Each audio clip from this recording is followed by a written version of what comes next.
Hi everyone, it's me, and today we're going to be talking about and rewriting my first ever OC, Kiki. I've mentioned Kiki before in my first Redesigning Old OCs video from November, but I haven't touched on her much since then, so here we are. I wanted to make an entire video about her because she is my first OC, and I think she needs to be the focal point of a video instead of just being thrown in a redesign video like my other ones. I think this video probably could have been longer and more thought out, but I have to be honest, I spent the last week and a half only playing The Sims and not drawing. So, embarrassing. Kiki has been in my life for a very long time. I made her in early 2016, late 2015, so she has had a lot of versions, and she has been here through every awkward phase of my life, like anime and Gravity Falls. Which means there's a lot of inspiration for me to take, but you'll see during the speed paint that I really didn't reference her old designs at all. So let's not even mention them at this point. I'll flash them on the screen. I don't want to look at them. Before we get into the video though, I want to talk about my Patreon real quick. For $1 a month, you can get access to my Discord server and your name at the end of all my videos. For $3 a month, you get that plus a 10% off promo code for my Etsy and access to behind the scenes content and work in progresses. For $6 a month, you get that featured above, except you get a 15% off promo code and access to exclusive content that I won't share anywhere else. And finally, for $10 a month, you get all featured above, access to voting polls for my next videos and their topics, a 20% off promo code for my Etsy, and early access to all of my videos up to a week before they're posted. Of course, if you can't support me financially, I still love you and I appreciate all of you. Thank you. Let's get into the video now. Kiki's old backstory, not her first, but her oldest, most prominent one, used to be that she was a bunch of different characters kind of fused into one. So usually that would be one from a fantasy setting, a witch, a queen, who all had different souls, right? And Kiki was just a normal high school student who had gotten into a crash and went into a coma, and when she woke up from that coma, she had all of these different characters, all of these different versions of her had like merged in her head, so she could hear them and interact with them, and she had all their memories. It was a whole thing, and I didn't actually write it out. I had like a Wattpad of it, but that was about it. So it's actually pretty cool if you think about it, and I still kind of like it to this day, but there's so much more we can do with that theme, which we're gonna get into soon. The second iteration of Kiki was more recent. This was maybe in 2021, 2022, when I came up with a comic idea called Original Characters, which ironically doesn't have that original of a name if you think about it. Basically, the plot was gonna be about Kiki coming to terms with the fact that she wasn't my main character anymore. Now, what I mean by that is that Kiki used to be my main OC. She was my persona, and I used her for everything. So there was a high school version of her, there was a fantasy version of her, she was in every single universe I had. So that's where all of the versions of the original Kiki had come from. But when I got older, she kind of faded out of my focus as I got into new things. So the comic was going to be about her coming to terms with it and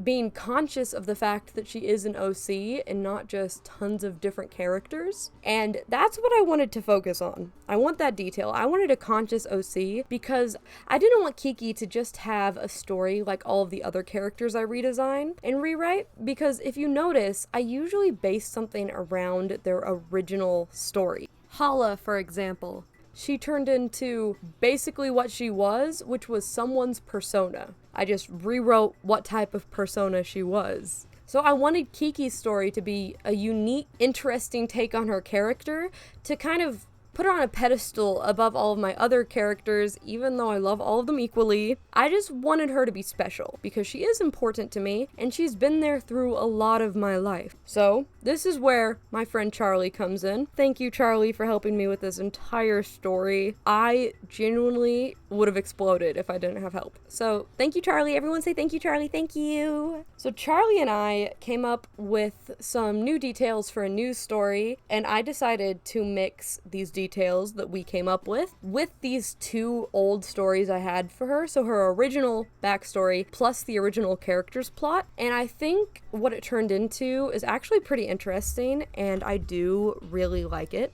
Thank you one more time to Charlie for helping me with this, and without further ado, here's the story we came up with for Kiki. Basically, see all these versions of her?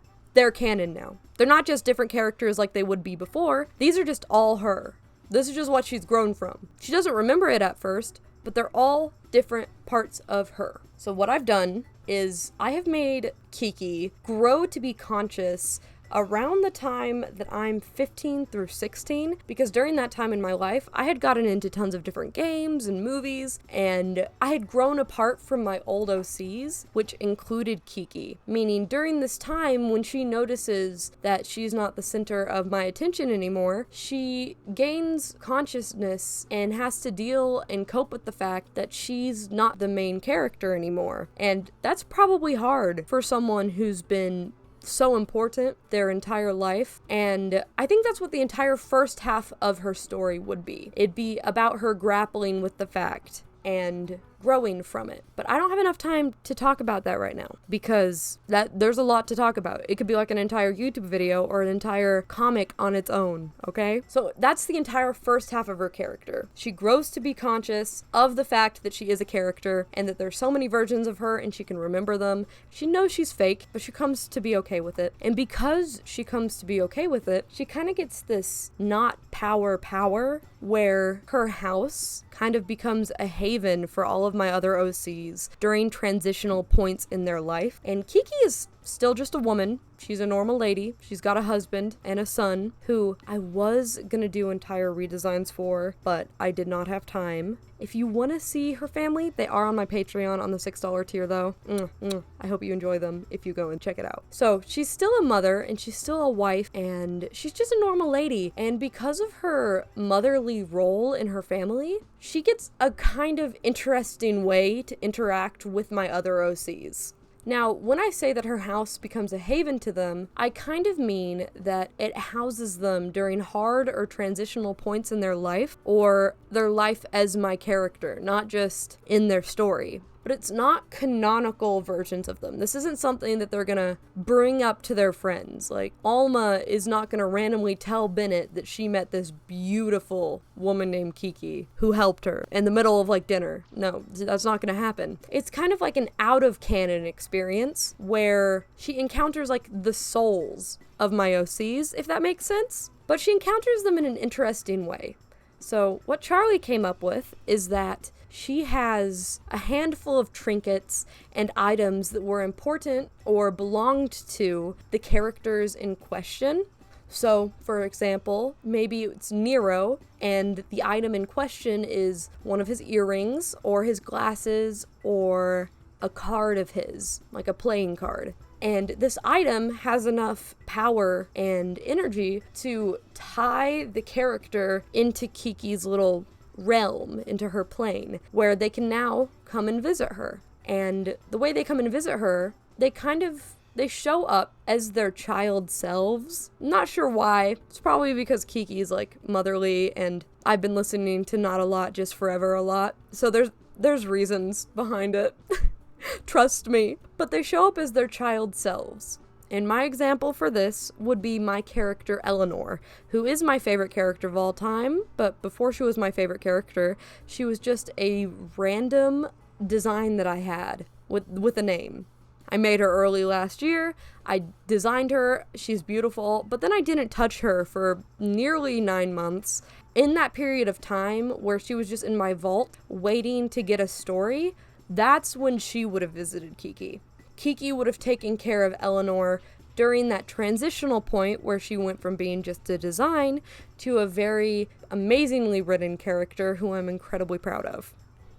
And I think that would probably be the most I'd write for her story, because I really want to leave it open-ended so that I can come back and revisit and do more with her. I don't want to set her ending in stone yet, and I want her to be able to mold into how my stories grow and be able to fit into anything. So I don't want to overwrite her, if that makes sense.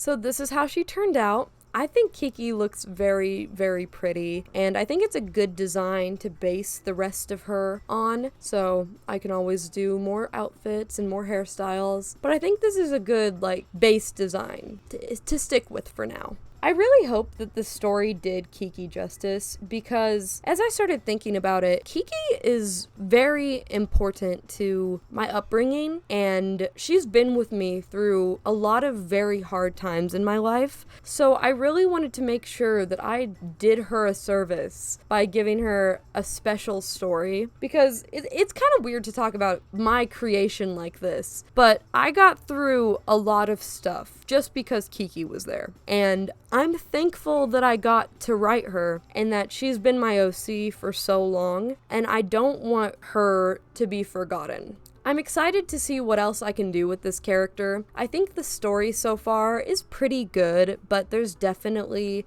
more to cook, 100%. This was a little bit rushed, but I think it's good. And I always love being able to do more with characters in the end and not just having it set in stone. So I hope you guys think she's just as pretty as I do. I really like her. I really do. That's gonna be it for today's video. I really hope that you guys liked it because it was fun to make, even though all of my progress got deleted midway through editing. So I had to re-edit everything. It sucked. But we're here, and we're so good. If you want to support me, you can check out my Etsy or my Patreon in the description. But even if you can't financially support me, I love you anyways. You're the best. You're the best. I'm being serious here. Thank you to all my patrons for making these videos possible. And I hope you all have a good rest of your day. I can't wait to see you guys again. Bye-bye.